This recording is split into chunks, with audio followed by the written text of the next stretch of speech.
김태효 얘기를 좀 해야 할 것 같아요. 예. 예상은 좀 했습니다만 또 막상 영장이 기각되니까 허무하다라는 반응이 대세를 이룹니다. 서울중앙지법 강부영 영장 전담 판사고요. 판사입니다. 객관적 증거 자료가 대체로 수집됐다. 그리고 주요 혐의 사실에 대한 피의자의 역할 및 관여 정도가 피의자 스스로 다툴 여지가 있다. 그리고 관련된 공범들의 수사 및 재판 진행 상황을 고려할 때 구속의 사유와 필요성, 상당성을 인정하기 어렵다. 라면서 구속영장을 기각했습니다. 무슨 말인지 잘 모르겠어요. 여기서 주목할 만한 부분은 이 부분인 것 같아요. 관련된 공범들의 수사 및 재판 진행 상황. 이 공범이 누구냐면요. 추명호가 아니죠. 김관진 전 장관. 김관빈 전 국방부 정책실장인데요. 법원이 일단 스텝이 좀 꼬인 상황에서 어쩔 수 없이 내줬지 않았느냐라는 분석도 나옵니다. 어떤 이야기냐면요. 김관진 전 장관 석방에 따른 영향이라는 건데요.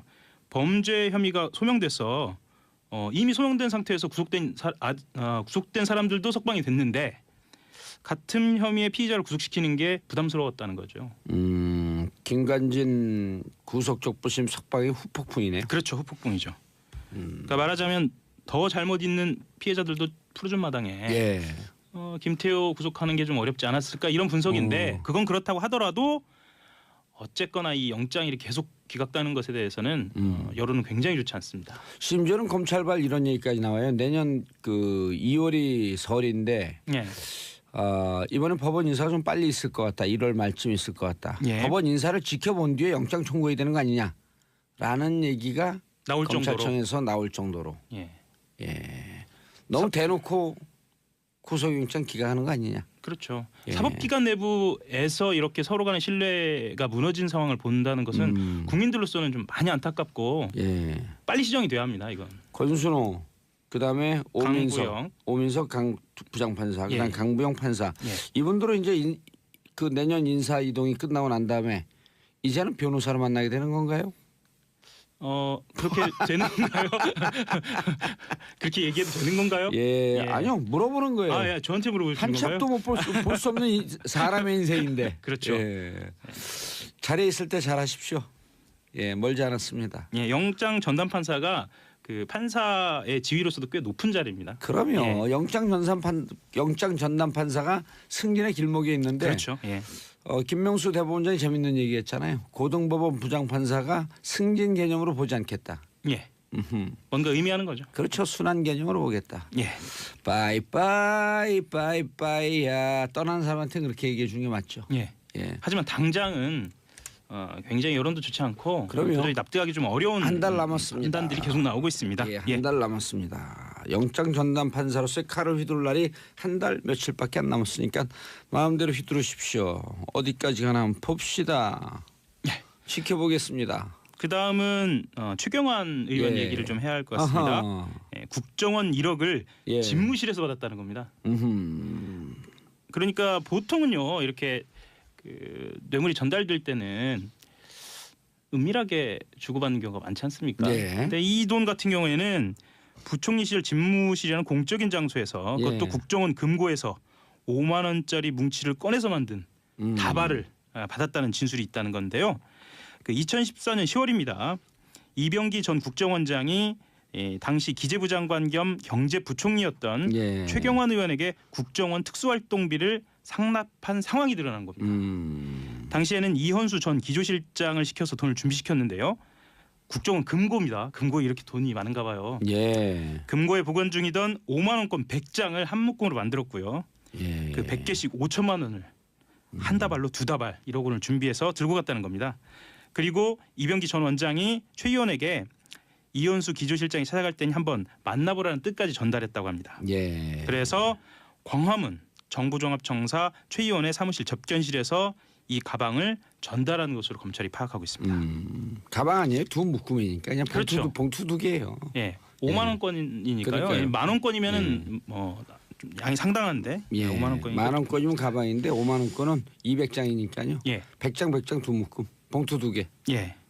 또 5만 원권은 옛날 100만 원보다 좀 작아졌잖아요. 작아졌죠. 옛날 만 원짜리보다. 그렇다면 이 최경원 의원 같은 경우에는 신병 처리가 어떻게 되느냐 이거에 대해서 관심도 좀 높아진 것 같은데요.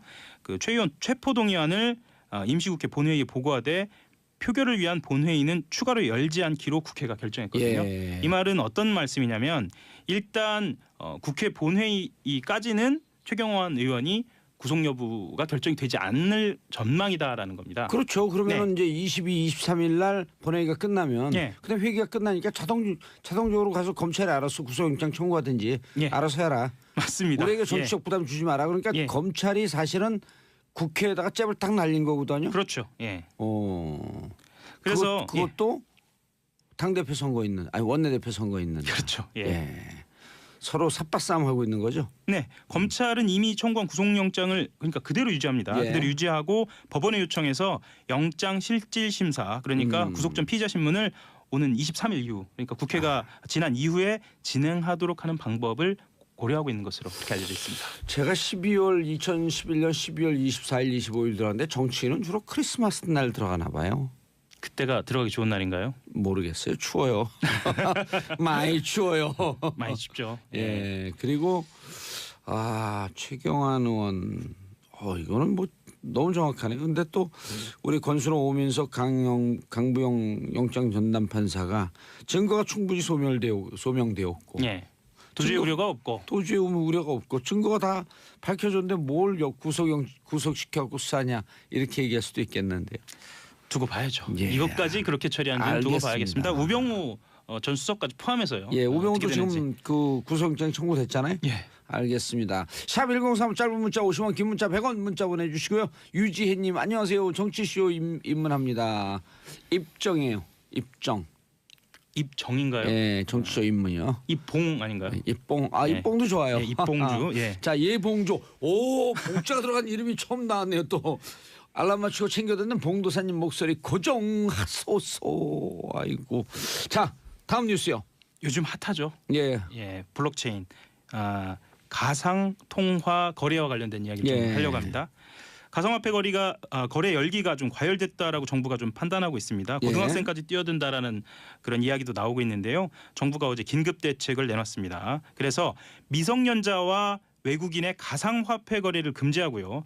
거래소에 대한 규제도 강화하기로 했습니다. 정부가 칼을 빼들었다 보통 이렇게 표현을 하는데요. 그렇죠. 미성년자하고 외국인 같은 경우에는 올해 안에 전면 거래를 금지하도록 했고요. 그리고 실명 확인을 거친 본인 계좌를 통해서만 거래할 수 있게 하고요. 지금도 그래요, 그거는. 투기 심리 자극을 막기 위해서 은행 같은 금융기관이 가상화폐를 사거나 보유할 수 없도록 했습니다. 거래소 규제를 잠깐 좀 말씀을 드리면 거래소 규제 중요하죠. 해킹이나 개인정보 유출에 대비해서 보안을 강화하도록 했고요. 그리고 가상화폐 거래로 거둔 수익에 대해서는 세금을 부과하는 방안도 그런 검토를 하고 있습니다. 다만요. 거래 전면 중단이나 투자 금액 제한 이런 고강도 조치가 있을 것이라는 전망도 있었거든요. 이게 빠져서 가상화폐 업계에서는 좀 안도하는 그런 분위기도 좀 있습니다. 그러니까 원천 봉쇄 대신에 거품 제거라고 하는 쪽으로 갔는데 거품 제거도 그러니까 미성자 이거 그 거래하는 거 제한하는 거 맞고요. 맞고요. 다만 시장은 오히려 이것을 양성화로 보고 다시 들썩이고 있다. 그러니까 투자 열풍이 좀 진정될지에 대한 그 전문가들의 의견은 좀 갈리는데요. 오히려 가상화폐를 허용한 것이 아니냐라는 해석이 나오고 있다는 겁니다. 그러니까요. 자, 근데 그 가상화폐 얘기를 요즘 좀 많이 했는데 핫해갖고 개발, 채굴, 거래. 근데 우리나라가 거래 쪽으로 잔뜩 몰려 있기 때문에 오히려 국가에서 기술 쪽에서 가상화폐를 개발하는 쪽으로 좀 길을 터야 된다라고 하는 주장도 있거든요. 근데 일본도 그렇고 중국도 그렇고 어떻게든지 그 개발해서 그렇죠. 10위권 안에 드는 이 거래 화폐로 만들 수 있는 노력을 해라. IT 최강국 아니냐. 그렇죠. 이런 주장도 꽤 많이 나와요. 일단은 그러니까 과열은 과열대로 잡고. 일단은 지금 방향에서는 최소한의 조치로 보이긴 합니다. 최소한의 조치. 좀 더 강력한 그러니까 이게 자꾸만 투기, 사기, 그 자금 세탁 이런 건 다 잡아야 되거든요. 그렇죠.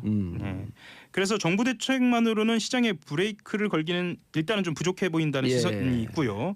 그리고 한국 투자자들이 정부 규제가 생각보다 세지 않다고 생각하면은 가상 통화 수요가 늘 수도 있습니다. 예. 그래서 오히려 해외 시장보다 가상 통화 가격은 높아질 수 있다는 전망도 나옵니다. 현재도 지금 계속 높게 형성이 되고 있어요. 그렇죠. 뭐 분단위 초단위로 이 널뛰기를 해서요. 그렇죠. 그리고 조금 높죠. 이제 그 시카고 옵션 시장에 등재되고 거래가 되고 난 다음에 미국과 우리나라 거래 가격이 좀 비슷해지고 있다. 이런 얘기도 있고요. 예. 자, 그리고 대검 시간이 다 됐는데 그래도 잠깐 PD 수첩 얘기를 잠깐 할까요? 그 이명박 정부 당시에 대검찰청 수뇌부가 2008년 서울중앙지검의 PD 수첩 수사팀에 기소하지 않아도 되니까 제작진을 체포하고 압수수색하라라고 지시했다는 겁줘라. 그러니까요. 이게 정말 이래서는 안 됩니다. 동네 깡패도 아니고 이게 뭐 하는 겁니까? 이게 공권력을 가장한 국가 폭력이거든요. 그럼요. 이건 철저하게 좀 조사를 해야 할 것 같습니다. 이게 지난 12일 출범한 검찰 과거사위원회의 최우선 조사 대상으로 뽑히고 있습니다. 이게 사람들 감이 없는데 이런 거예요. 우리 동네 음식점 잘 되고 있고 정말 양심적으로 사업하고 있는데 동네 세금 안 낸다는 거에 말 안 듣고 우리가 조폭이 갖고 야 그거 책상 때려 부시지 말고 뭐 점잖게 갖고 그냥 무력 시위나 한번 해. 큰 소리 한번 치고 장사 못하게 이런 거랑 똑같은 거예요. 국가기관이 조폭짓을 한 거예요. 그렇죠. 당시 이명박 정부가 그렇게 나섰고 검찰이 부안해동했다는 거죠. 아니 거기에 무릎 꿇고 졸졸 쫓아갔다는 거죠. 뭐 무슨 부안해동에 멋있는 얘기 쓰지 마세요. 자 하영 기자님 인사하시고요. 감사합니다. 한겨레신 하영이었습니다. 저희는